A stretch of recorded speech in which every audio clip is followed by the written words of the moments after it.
You will hear a telephone conversation between an employee at a pet insurance company and a customer. You have 30 seconds to look at questions 1 to 6.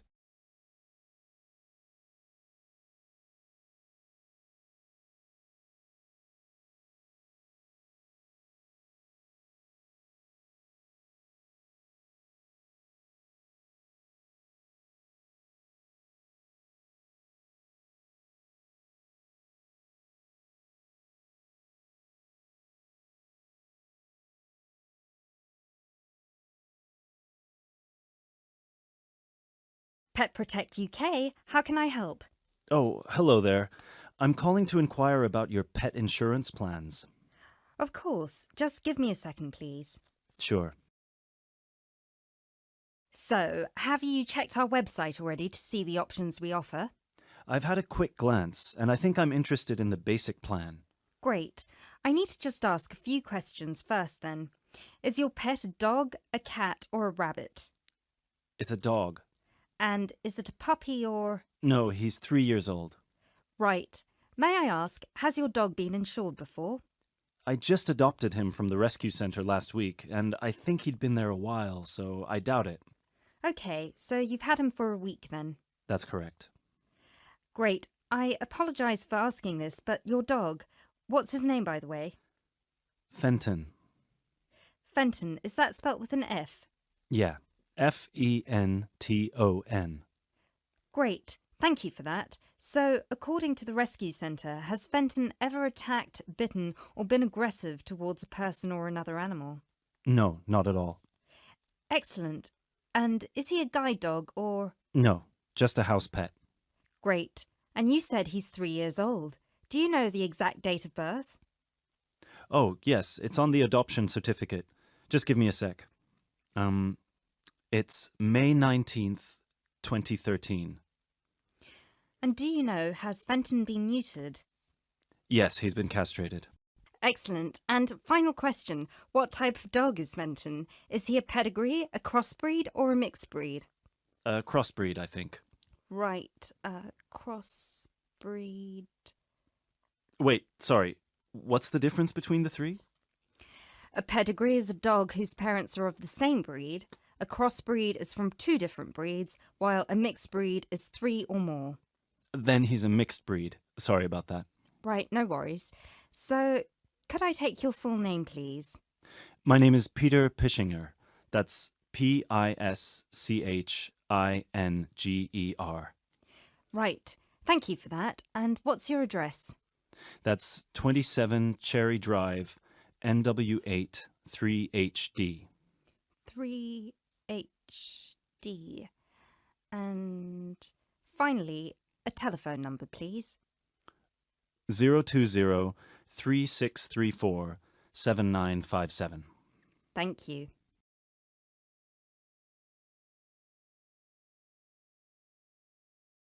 You now have 30 seconds to look at questions 7 to 10.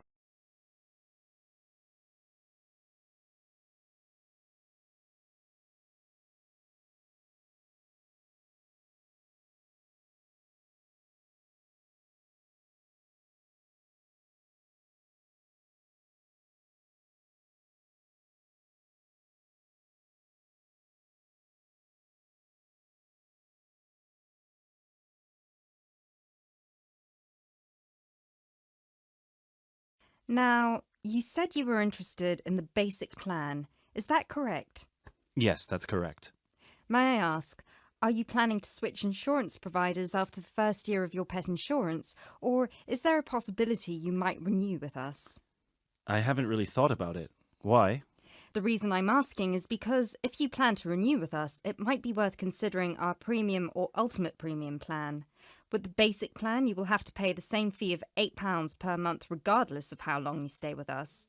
If you choose one of our other 2 plans, though, you will receive a discount for the first 6 months. You'll only have to pay £12 for premium and £15 for ultimate.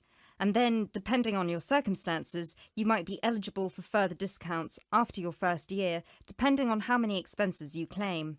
If you claim less than £300, you'll have to pay the same as for the basic plan, but receive the cover provided by the premium plan. Huh. Is that something you might be interested in? I'll have to think about it. Is it possible to switch to one of the other plans later on? Yes, of course. You can always upgrade. Let's stick to the basic plan for now then, and then I might call you back to switch. No problem. So, what happens now? Well, first we would need you to come over with little Fenton so we can have a look at his documents and medical history. We'd also need you to get him to the vet for a quick checkup. All of this is standard procedure before we can proceed with the insurance plan. And then, when all that's done, you can either set up a direct debit in person or you can call us back and do it over the phone. Right. And the basic plan will cover... Well, the basic plan covers veterinary fees, obviously, plus a few more things such as boarding costs, loss by theft or straying, advertising and reward, death by accident or illness. You can find a comprehensive list on our website, or I could forward it to you via email if you prefer. Thanks. I'll check the website. No problem. So, shall we book you an appointment so you can come over?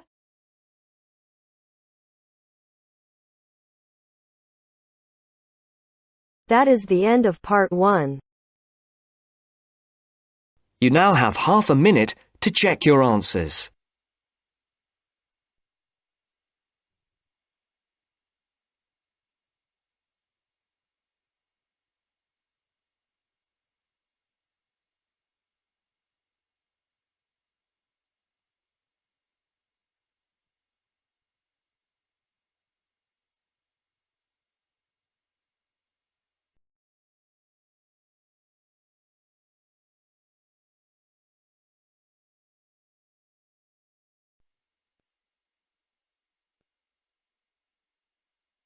Now turns to part 2. Part 2.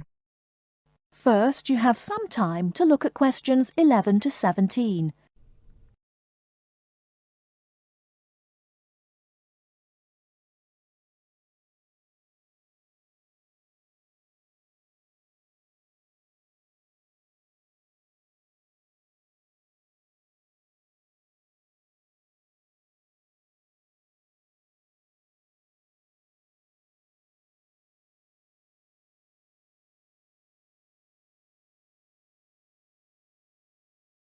Now, listen carefully and answer questions 11 to 17.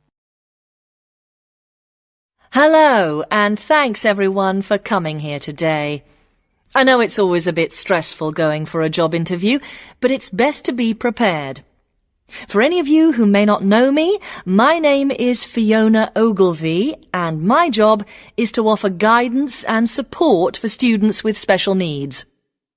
Now, you wouldn't be here today if you weren't interested in finding a job in the holidays.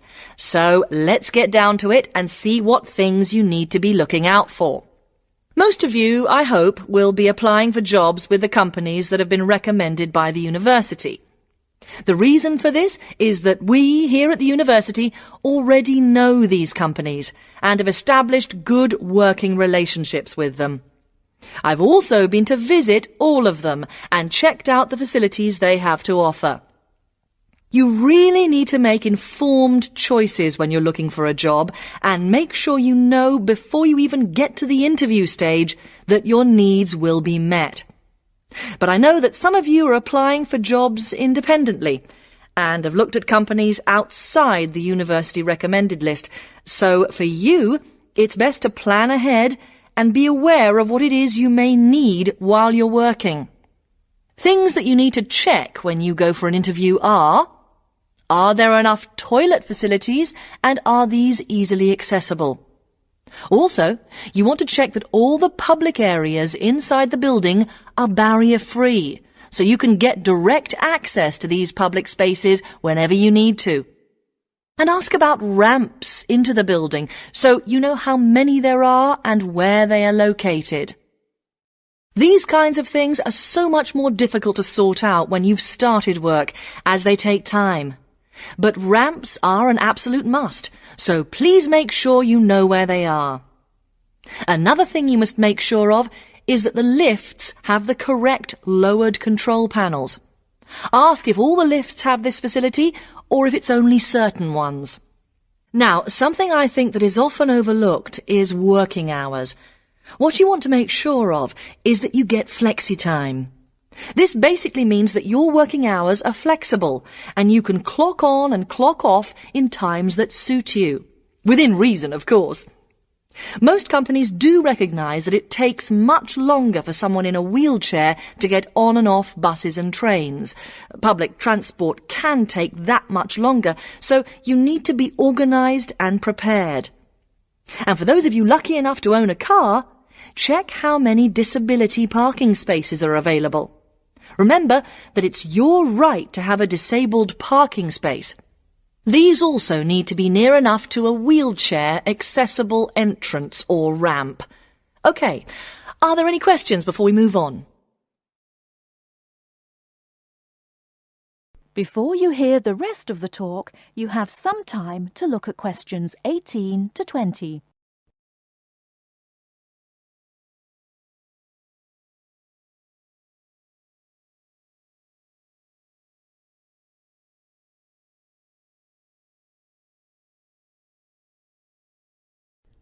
Now listen and answer questions 18 to 20.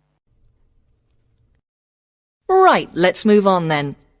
Now I want to talk you through the series of visits to companies which we've got planned for next week. On Monday morning, we will be visiting the Lowland Hotel. They have various summer jobs available, working as a receptionist or conference organiser in their busy conference centre, organising and setting up conferences. You need to be prepared for working in an office environment and spending quite a bit of time talking on the telephone. The bus leaves for the hotel at 9 a.m, so make sure you leave yourself plenty of time to get there. When you arrive at the hotel, please gather in the reception area and wait for someone to take you to your first session, which will be a talk. The talk at the hotel will begin at 10 a.m, and then there will be a short tour of the hotel. There will be a light lunch provided, which is usually salads and sandwiches. The next place we'll be visiting will be on Tuesday afternoon. We'll be going to visit a little local company that makes handmade paper and cards. For those of you studying art, this may be just what you're looking for.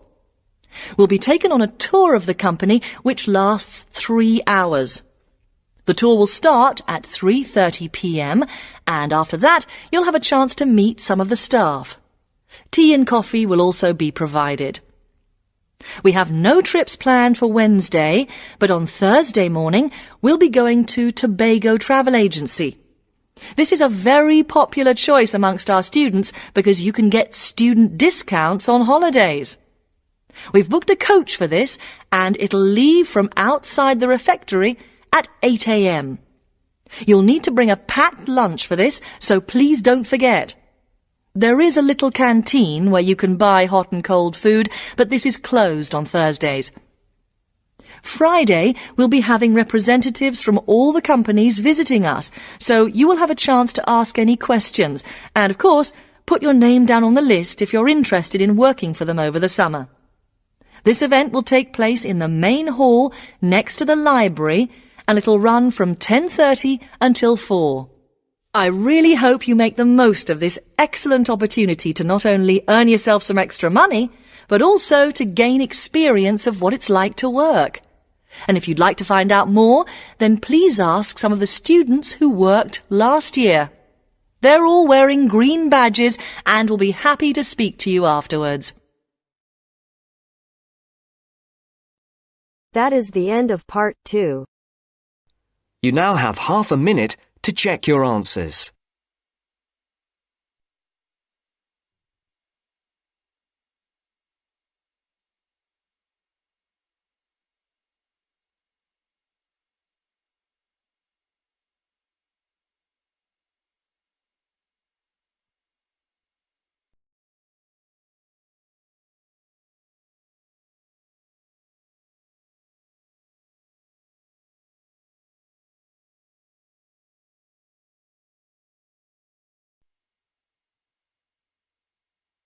Now turns to part 3.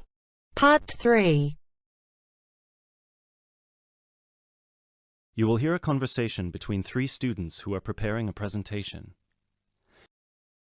First, you have some time to look at questions 21 to 25.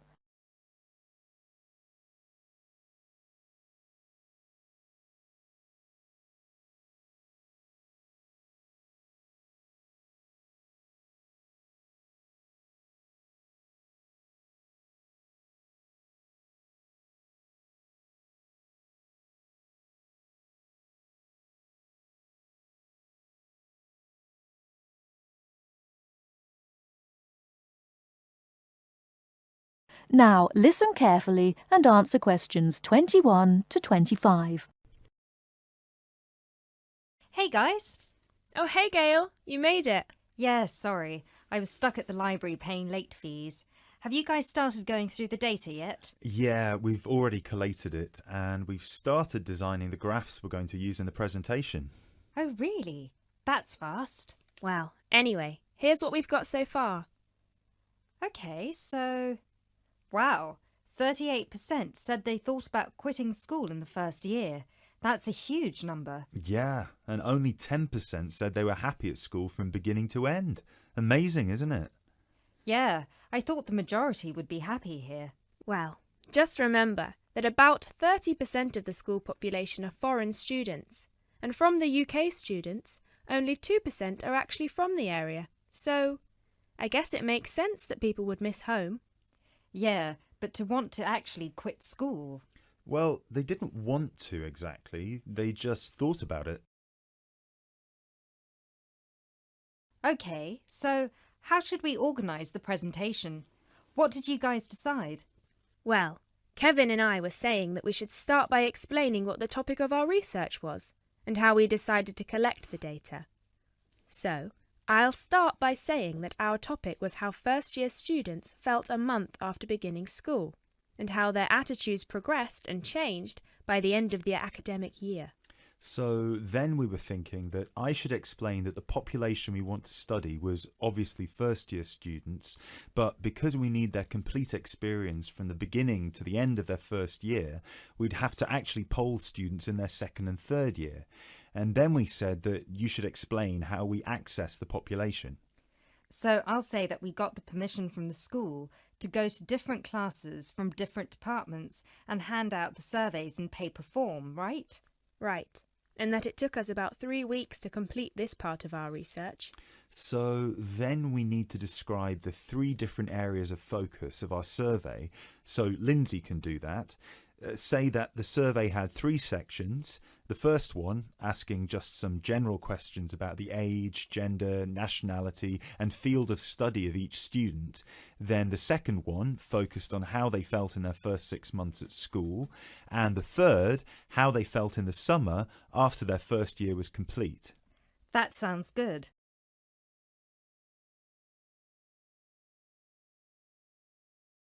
You now have 30 seconds to look at questions 26 to 30.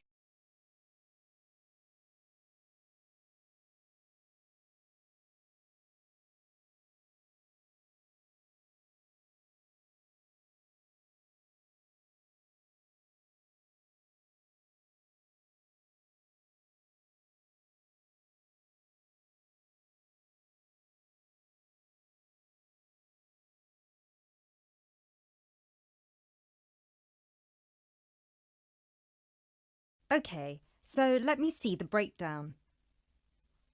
Okay, so we've got an equal distribution of boys and girls. That's good. Almost equal. 51% of the participants were boys, the rest were girls. Right, and 70% of the participants were British, while the other 30% were... 10% were from America and Asia, 2% were from Africa, and 18% were European. We had a small number of Australians as well, 0.03%, so I guess Europeans were 17.97% if you want to be precise. Which we should. Anyway, and obviously the age was all 20 or 21, with a few 19-year-olds. Only about 5%. No, wait. 4%. Right? No, it's 5%. Look. Right.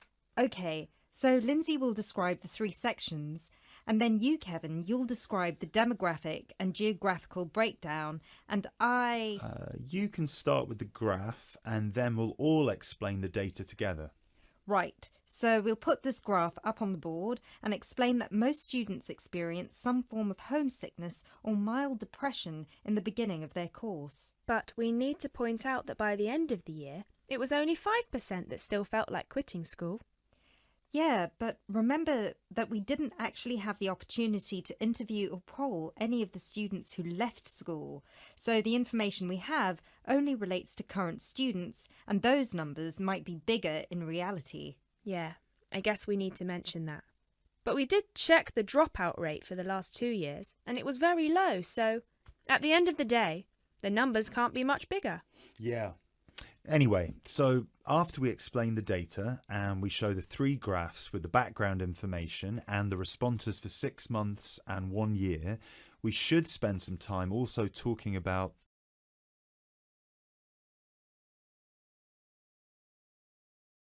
That is the end of part 3. You now have half a minute to check your answers.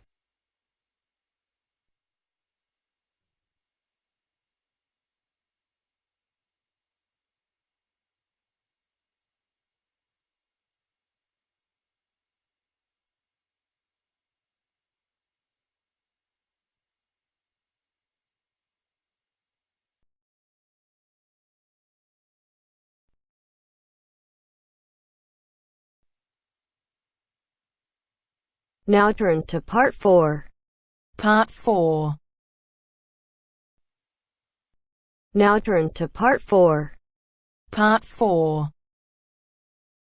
Well, it's the beginning of the digital age, and technology is all set to completely revolutionise the way we watch TV, videos and DVDs and play computer games at home. First, you have some time to look at questions 31 to 40.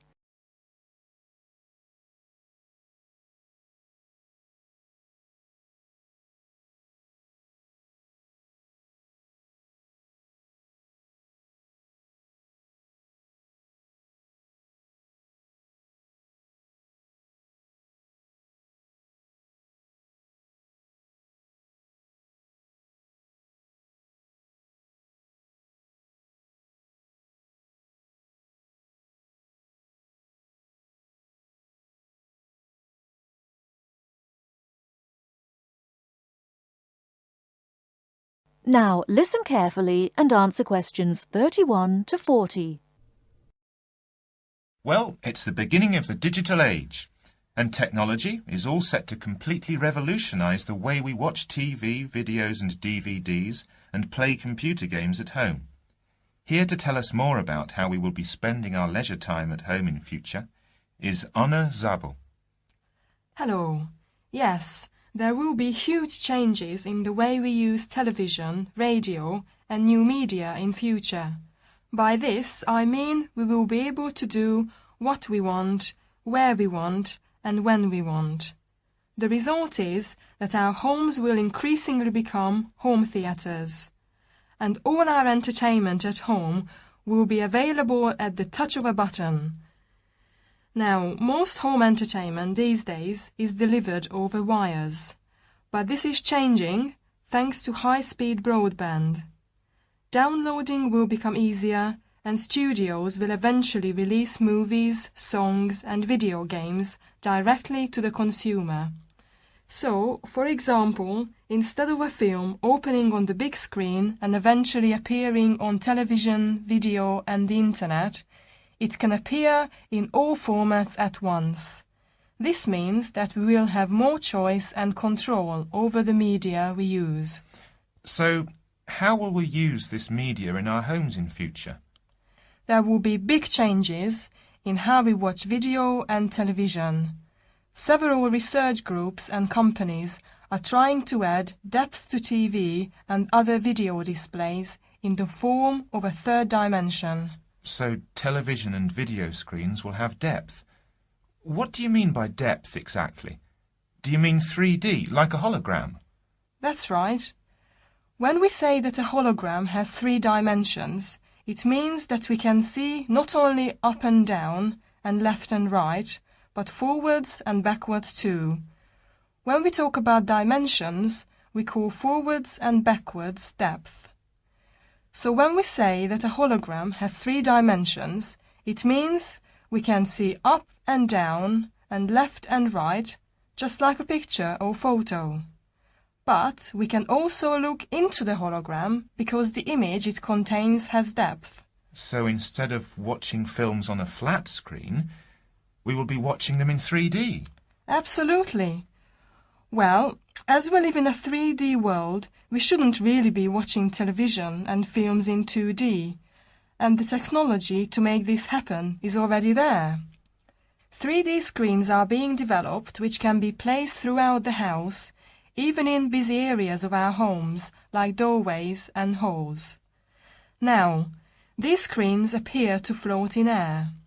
So in the future, 3D holographic images will be sent into our homes, and we will be able to experience the action as if it is taking place right in front of our eyes. So, the action won't just look real, it will be real. Incredible! How does this technology work? Well, to get true 3D, each of your eyes has to see a slightly different image. 3D screens interweave multiple images in vertical stripes using special coatings and filters built into the screen. This means that each eye sees a different set of stripes. These screens are called lenticular screens. Now, these screens are easy to produce, and some laptop PCs and cell phones already have them. However, lenticular screens do have one disadvantage. The strain on the eyes and brain of putting together a 3D image from 2 flat ones can result in headaches and dizziness. But a few companies have developed a hologram 3D display which does not cause these problems. Instead of building images, then leaving them to the brain to put together, holograms create a whole image that reaches the eye exactly the way light from a real object does. You can even walk part of the way around a holographic image to see side and back views, just as you would do if the object was right in front of you. Twin holograms will let a couple watch 2 different programs on the same screen, even if they sit next to each other on the living room sofa. So no more arguing about which program to watch. That's right. Patio screens are being developed too. Patio screens? What are they exactly? Well, a patio screen is a big inflatable screen, which means you can take it outside your home and watch a film in your garden. Some patio screens are even equipped with DVD players, and some new ones may even have a wireless connection. Amazing developments there. Well, join us after the break when we will be talking. That is the end of part 4. You now have half a minute to check your answers.